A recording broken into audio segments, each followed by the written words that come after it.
Taong 2000, 189 na mga bansa ang nagkasundo upang makamit ang 8 Millennium Development Goals bago dumating ang taong 2015. Alamin natin kung ano nga ba ang mga Millennium Development Goals na nakasaad dito. Ang 8 Millennium Development Goals ay ang sumusunod. 1. Eradicate extreme poverty and hunger. 2. Achieve universal primary education. 3. Promote gender equality and empower women. 4. Reduce child mortality. 5. Improve maternal health. 6. Combat HIV, AIDS, malaria, and other diseases. 7. Ensure environmental sustainability. 8. Develop a global partnership for development. Ang unang Millennium Development Goal ay ang eradicate extreme poverty and hunger. Pero po sa hirap ng buhay ngayon, tila mahirap itong makamit dahil prices are subject to change daily. Ako nga ho, hindi ako namamalengke, pero pagtingin ko pa lang po sa mga presyong ito, parang mas pipiliin ko na lang po tumambay at huwag kumain. Alam niyo po ba kung ano yung nasusulat dito? Millennium Development Goals po, hindi niyo po alam yun. Ay, kasama natin si Joel ngayon, ang batang naka-black. At tanungin natin kung alam niya to. Joel, alam mo ba to? Ay, mga manong, may tatanong lang po ako. Alam niyo po ba ang Millennium Development Goals? Hindi naman alam yan. Hindi niyo pa ito nabalitaan? Hindi ko. Wala po, ano tingin niyo dito? Ano yan eh. Parang pagbabago eh. Joel, no? Magbabago. Pwede. Ano ba? Naisip niyo lang. Parang paprika o ano. Hindi namin ano yan eh. Taxiting ba yan? Ngayon lang namin narinig yan eh. Kailan nyo narinig? Actually, ako rin eh.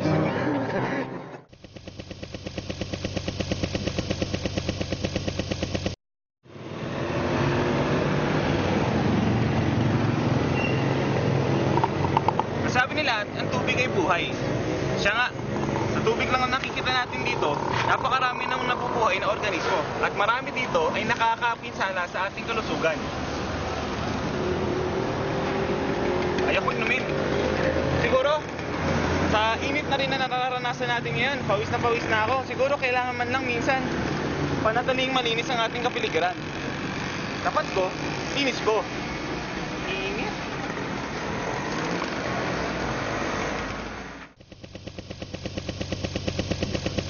Alam mo ba naman ano? Ano po ideya nyo tungkol dito? Kala mo yung Kano po ba TV? Hindi ko lang din. Hindi pa rin ako. Alam ba kayo ng ano, presyong break? Alam niyo po ba ito? Hindi.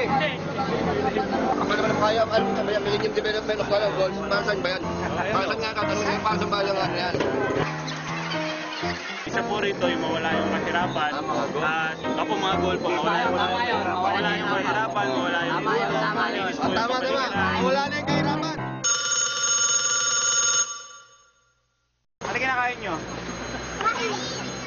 Anong luto? Inihaw. Ano yung mga pusa? Ha? Bayaw. Bayaw niyo yung mga pusa. Kaya pala kung kumain na sila, okay lang ano? Kainin naman yan oh. Wala ba yung mabibigay sa akin? Gutom ba kayo? Opo. Gutom kayo? Bakit? Natapos ko na. Okay na ba sa inyo yung ano, mais? Nag-aaral na ba kayo? Ang tapo. Sino nag-aaral na? Sinuway ako. Ikaw, anong grade? Grade 1. Grade 1. Ikaw, college na ba siya? Di ba? College. Ay, mukhang siya yung pinakabata pala.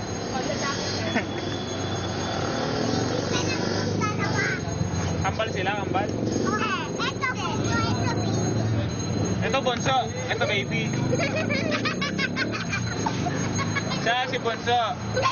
Siya si baby. Dalawang bunso. Isang bunso, isang baby, dalawang bunso yan eh. Nagkakamali, baliktad. Ano kinain nyo kanina umaga? Wala. wala. Eh ngayon, ayan, tanghalian. So dito kayo nakatira? Ganun. Hindi po ba kayo sinisita rito? Sinisita minsan po, kaya lang nakikiusap po kami na wag muna kasi wala pa kaming malipatan. Saan po ba kayo galing? Sa Nueva Vizcaya po. Vizcaya. Napunta ko kayo rito? Bakit? Kasi mahirap ang buhay din. Ang anak ni Aning Ninda ay 5. Isa pala nag-aaral dito, grade 1. Sa sitwasyon ng kanilang buhay, ilang kaya makapag-aaral sa kanila? Hindi natin alam.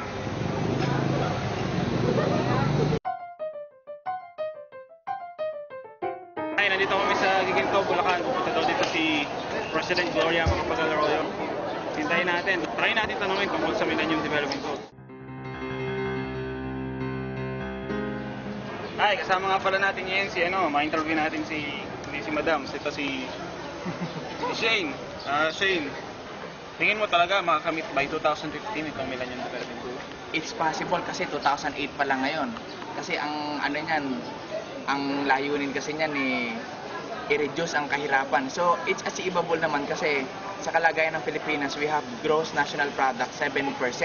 So, yung 7% ay napakalaki kumpara sa 2001 na 2% lang. Okay, salamat Shane. Kaya, salamat.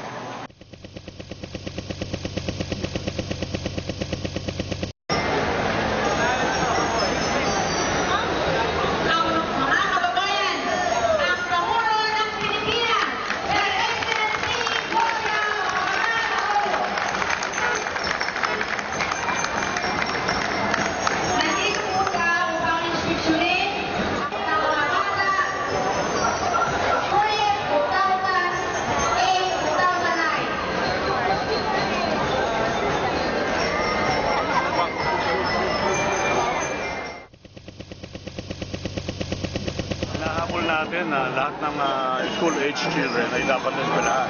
Hindi, nire-remind natin ang mga magulang na nananawagan tayo na yung mga anak po ninyo na school-age, mula 5 years old hanggang 16, dapat po nasa paaralan yan.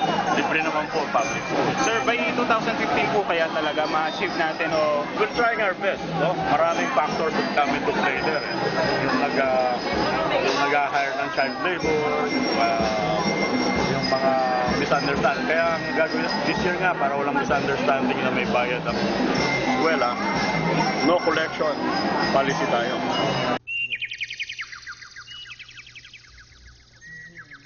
Alam mo, kaya natin ipinaglalaban itong Bulacan Bulk Water, no?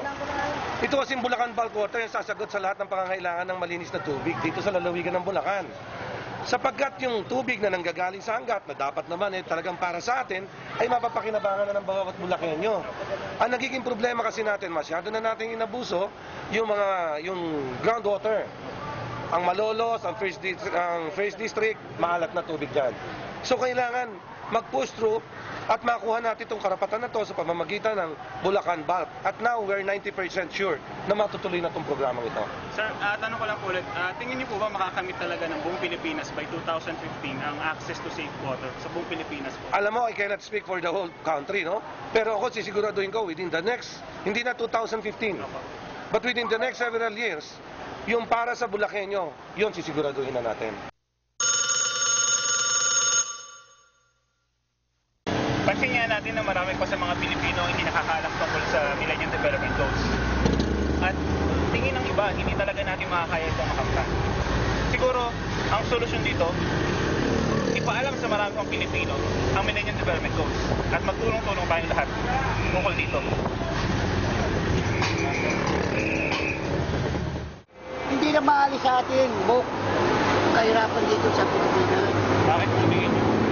Kahit sinong umupo ng presidente, kahit sinong umupo ng presidente, pagka pinailan nila graft and corrupt, ang ibig sabihin kurakot, ano yun? Talagang hindi mawawalang kahirapan sa atin. 61 anyos na ako, naranasan ko ng hirap. Simula nagbinata ako. Hanggang ngayon, tinigit ako ng 61. Talagang mahirap.